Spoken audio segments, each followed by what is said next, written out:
बिस्मिल्लाहिर्रहमानिर्रहीम, अस्सलाम वालेकुम। वेलकम टू माय चैनल दावत इस्लाम। मैं हूं आपका दोस्त शफकत अली ऑफिशियल। उम्मीद करता हूं कि आप सब लोग ईमान के आला दर्जे पे होंगे।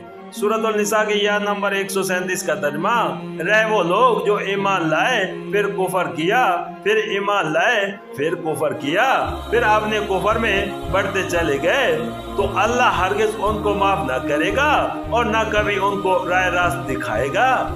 सूरत निसा हाशिया नंबर 168।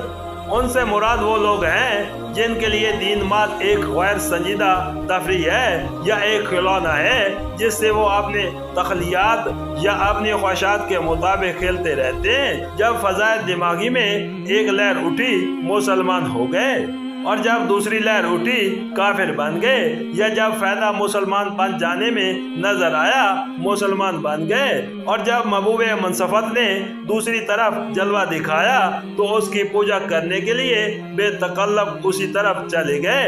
ऐसे लोगों के लिए अल्लाह के पास ना मग़फ़िरत है ना हिदायत। और ये जो फरमाया कि फिर आपने कुफर में बढ़ते चले गए तो उसका मतलब ये है कि एक शख्स माद काफिर बन जाने ही पर अक्तफा न करे, बल्कि उसके बाद दूसरे लोगों को भी इस्लाम से फेरने की कोशिश करे, इस्लाम के खिलाफ खुफिया साजिशें और एलानिया तदबीरें शुरू कर दे और अपनी कुव्वत उस सौजाद में सर्व करने लगे कि कुफर का बोलबाला हो और उसके मुकाबले में अल्लाह के दीन का झंडा सुरंग हो जाए।